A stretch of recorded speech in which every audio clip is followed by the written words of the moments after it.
이번 시간에는 가계 저주를 해결하려면 영적으로 판단하라는 제목으로 말씀을 전합니다. 하나님의 예수를 믿고 성령으로 거듭난 성도들이 매사를 영적으로 판단하기를 원하십니다. 영적으로 하면 성령 임재 가운데 성령으로 판단하라는 겁니다. 우리가 말로는 예수를 믿고 영적으로 거듭났다고 합니다. 그러나 여전하게 육을 입고 육적인 사고에서 살펴하지 못하고 살고 있는 것을 부인할 수가 없는 겁니다. 육적인 판단에서 살펴하지 못하니 영안이 열리지 않는 겁니다. 성도는 반드시 영안이 열려야 됩니다. 저는 성령 안에서 영적인 사고가 굉장히 중요하다고 생각합니다.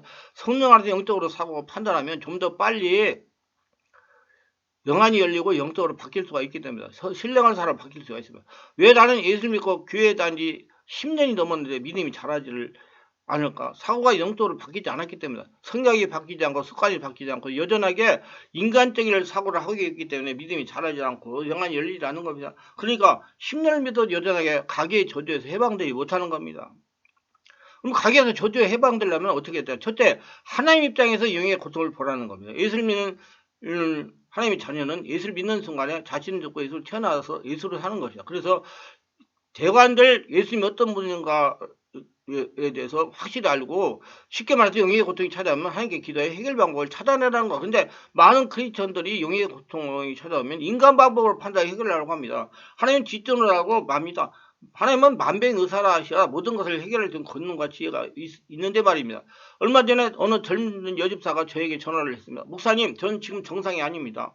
직장을 다니고 있는데 몸이 비정상입니다. 가슴이 답답하고 잠을 자도 늘 피곤하여 닭이 병든 것 같이 꾸벅꾸벅 돌리기 있습니다. 기도하면 계속 기도를 할 수가 없어요. 그리고 조금만 소리에도 받아야 못하고 짜증이 심합니다.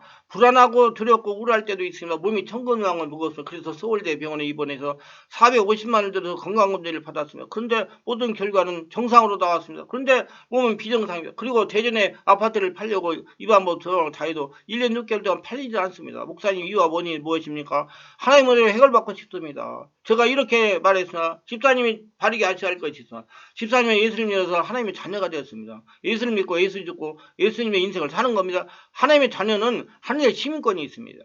이제 하나님께서 주시는 거 살아야 돼요. 영의 문제도 하나님이 알려주시는 방법으로 치유를 해야 돼요. 쉽게 말해서 영적으로 해결해야 됩니다. 하나님께서는 자녀들의 문제를 하나님이 사람을 통해 치유하십니다. 세상에서 치유하지 못하는 문제도 하나님께서 기도하면 하나님께서 지혜 말씀을 주셔서 하나님은 사람을 만나게 하셔서 치유하십니다. 하나님은 치유하지 못하는 것이 없습니다. 하나님께 치유하실 것이니 걱정하지 마세요. 이 집사가 토요일날 개별 집중 정밀 치유를 예약해가지고 집중 치료를 받아요. 첫날 기도를 하는데 성령세를 받지 않은 상태였으며 일단 성령의 임재가 성령 여집사를 장악하여 성령세가 임하되겠어. 얼마 지나서 성령세가 임해서 소리 내면서 한동안 울었습니다. 울음이 그치면서 기침을 사정없이 해서 그러면서 분노가 올라와서 들어보니 남편을 향한 분노였어요. 제가 남편을 힘들게 합니다. 갔더니 울먹이는 소리를 그렇다는 것입니다. 사사건건 충돌이 일어난다는 것을 계속 기도를 해결했으며 그리고 돌아가서 남편을 설득해가지고 남편하고 같이 와서 치유를 받으라고 했으면 그랬더니 같이 와서 치유를 받았어. 의외로 남편이 쉽게 성령으로 장악돼서 안수를 하니까 기품까지 치유가 일어났어. 여집사의 기품까지 치유가 일어났어. 남편도 생전 처음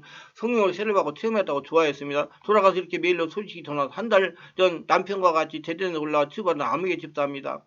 답답해서는 가슴이 뚫리고 기도가 너무 잘 됩니다. 건강도 아주 좋아졌습니다. 더군다나 1년 6개월 동안 팔리지 않던 대전 아파트가 며칠 전에 계약이 되었습니다. 먼저 하나님께 감사하고 그리고 목사님께 감사하죠. 목사님께 알려주신 대로 남편과 같이 열심히 대적기도를 했으며 대적기도의 결과 응답이 되었고 앞으로 마귀를 불러주는 일은 절대로 하지 않겠다고 깨닫게 되었으며 성도들이 예수를 믿어 영의 고통이 찾아오면 영적으로 해결을 하려고 하지 않고 이렇게 인간적인 방법을 동원하기 일쑤입니다. 근데 크리스찬이 영의 문제를 당하면서 고통 이리저리 뛰고 저리 뛰고 하면서 이 방법을 다 동원해도 해결이 되지 않는다는 겁니다. 그때서야 영이신 하나님께 생각이 나는 겁니다. 그래서 하나님은 영의 문제 통을 가지고 현실 문제를 통해서 영적으로 사람을 바꿉니다.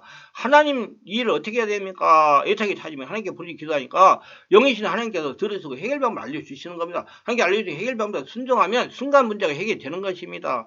열흘 질병으로 고생하다가 치유받은 집사의 간증이 목사님 저는 토요일날 집중기도 치유를 받았던 아무개 집사 몸이 완전히 치유받았어. 목사님 어디에 왔냐고 질문을 대전도 갔다고 했는데 기억하실는지요? 그때 제가 기도가 막히고 충농증 수술 후유증으로 목에 가래가 심하다고 증상을 적 올려서 목사님에게 집중기도를 해줬으면 제가 유아 시절 충농증 때문에 고생하다가 어린이들 재발하는 바람에 수술을 3번이나 했고 후유증 때문에 몹시 어렵고 고통을 많이 당했습니다. 좋다는 걸 다 먹어보고 고칠 수 있다는 한의원 가서 침도 많이 맞아보고 별치를 다 해봤지만 평생 가지고 가야 된다고 말이 했는데 목사님 기도로 깨끗하게 완치 너무나 기쁘고 감사히 이렇게 메일을 보내드리며 그날 가기 전에 철회 기도를 했는데 점점 기도가 힘들어지고 게다가 환경도 막막했는데 아는 지인의 소개로 목사를 알게 되어 바로 서점에 가서 목사님 젖을 읽고 망설일 틈도 없이 바로 서울에 올라갔습니다. 가기 전까지 마음이 힘들고 이러저러 마음에 어려움을 안고 갔는데 대전에 내려올 때는 코와 목도 시원하게 치료되고 마음도 가볍고 목사님 말씀대로 기도되어 보니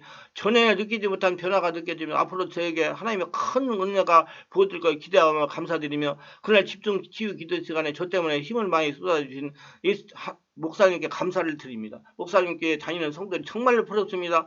앞으로도 목사님의 조서들을 보면서 저도 좀 더 주님과 동행하는 열매 있는 성도로 거듭 살아가길 소망을 드립니다. 이렇게 하나님의 찾고 기도하여 하나님 방법으로 해결하면 순간에 해결이 되는 것입니다. 둘째, 하나님 말씀과 성령으로 해답을 구한다.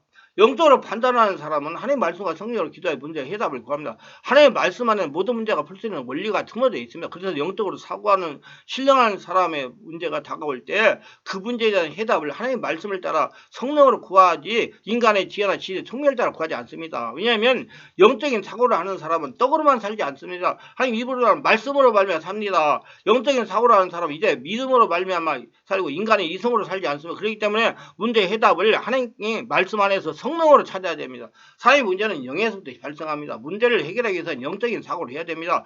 영적인 사고를 하지 않으면 인간에게 발생하는 문제를 해결할 수가 없습니다. 질병과 문제를 해결할 때 영적인 사고로 문제를 원인을 찾아야 됩니다. 예를 들면 불안장애나 공황장애를 치유하기 위해서는 이렇게 해야 됩니다. 육적인 방법은 정신과에 가서 약을 먹고 살아가는 방법이 도리가 없습니다. 잘 아시다시피 건강의학과 약은 치료하는 약이 아니고 도파민과 세로토닌을 조절하는 약입니다. 바로 아세요. 그러므로 평생 약을 먹어야 됩니다. 제가 그 공황장애 순간 치료라는 동영상 제작해서 올려놨습니다. 마치 혈압약이나 당뇨약과 같은 것입니다. 그러므로 영적으로 사고하여 치유 방법을 찾아야 됩니다. 불안장애나 공황장애는 상처에 의해서 발생합니다. 귀신이 발생한다고 하시는 분들이 있는데 상처를 받았기 때문에 상처를 귀신이 침입한 겁니다. 여러분 귀신이 침입한 게 아니라 상처를 받았기 때문에 귀신이 침입한 거예요. 상처를 치유해야 귀신이 떠나고 근본적인 치유가 되는 겁니다. 상처를 치유하려면 성령으로 세례를 받아야 됩니다. 성령으로 내적인 상처를 치유하면서 두려움의 상처를 역사하는 귀신을 축사해야 됩니다. 이렇게 지속적으로 치유를 하면 정상적인 생활을 할 수 있는 사람이 되는 겁니다. 시간이 걸려요. 안수함을 받아서 안 돼요. 그리고 가정에 재정의 문제가 있을 경우입니다. 육적인 방법으로 보면 원인을 찾을 수가 없습니다. 영에서 문제가 발생하기 때문이다. 영적인 눈으로 보면 가난의 영이 역사할 수도 있어요. 게으름의 영이 역사할 수도 있어요. 거짓이 역사할 수도 있어요. 이렇게 영적인 문제를 해결하기 위해 말씀과 성령으로 정확한 진단을 해서 원인을 찾아 해결해야 됩니다. 이 영적인 문제를 해결하지 않으면 절대로 가난의 문제가 해결되지 않는 겁니다. 부부간의 문제도 마찬가지다. 원인 없는 문제가 없어요. 원인은 성령 임재 가운데 찾아야 됩니다. 영적인 원인이 있기 때문에 그렇습니다. 원인은 상처라는 것일 수 있습니다. 가문에는 부부의 영일 수도 있어요. 부부가 이간의 영이 역사할 수도 있습니다. 이런 여러 영적인 원인을 찾아서 해결하지 않는 한 부부간의 문제는 해결되지 않습니다. 이런 부부 문제의 원인을 영적으로 찾지 않고 육적으로 해결하려고 하니 문제가 해결되지 않고 결국에는 이혼하는 거예요. 결국 악한 영이 계획대로 부부가 이혼하고 마는 겁니다. 인간의 모든 문제를 해결하려면 영적인 사고를 해야 가능합니다. 성령으로 모든 문제를 보고 해결한 걸 찾아내라 이 말이에요. 이래서 세상 사람들이 자신들에게 이런 문제를 자신의 능력을 해결하려고 발버둥 치다가 결국 무당을 찾아가는 겁니다. 자신의 문제를 해결하는 데는 한계가 있다는 걸 아는 것입니다. 반드시 신적인 도움을 받아 해결될 수 있다는 것을 알고 무당을 찾아가는 겁니다. 이는 세상 모든 민족들이 공통으로 사용한 방법인 것입니다. 사람은 육적이면 영적인 존재이기 때문에 예수를 믿는 우리는 예수를 믿고 성령을 거듭난 사람들, 하늘에 시민권이 있는 사람들이에요. 지금 살아서 천국을 누리는 사람들입니다. 우리 영적인 사고를 습관에 영안을 열어갑시다. 인간에 찾아오는 문제를 영적으로 해결하는 습관을 들으시기를 바랍니다. 인간이 찾아온 문제를 해결함에 있어서 영적인 사고를 합시다. 영안을 열고 원인을 찾아 해결하는 습관이 되시길 바랍니다. 성도가 영적으로 사고를 하며 하나님 말씀으로 문제를 해답을 구하며 사는 것, 삶이 바로 깊은 곳에 그물을 던지는 겁니다. 영적으로 사고해 성령 역사 기적을 체험하여 형통의 축복을 받는 것입니다. 베드로는 자신의 인간의 힘으로 능력이나 수단과 방법으로 삶의 문제를 해결하려 하다가 빈배만 가지고 돌아왔지만 그의 문제가 해결되는 것은 예수 그리스도의 말씀 한마디로 해결이 된 겁니다. 예수께서 깊은 곳에서 그물 들여 고기를 잡으라는 한마디가 문제를 해결하고 만 것입니다. 영적인 사고라는 사람들의 문제가 있으면 하나님 앞에 나와서 성령 안에서 기도하면서 말씀을 찾고 성령 하나님의 인도를 기다려야 되는 것입니다. 말씀으로 이 문제의 해답을 찾을 때 오늘따라도 하나님께서 성령 말씀을 통해 설교를 통해서 성령으로 기도할 때 성령 음성을 통해서 문제를 해결할 수 있는 네마의 말씀을 주신 거라. 네 말씀 순종하면 순간에 문제가 해결되기도 합니다. 이 말씀 유익하셨다면 구독, 좋아요를 부탁합니다. 제가 설교하여 동영상을 제작 유튜브에 올려서 필요한 분들에게 전파하는데 큰 힘이 됩니다. 감사합니다.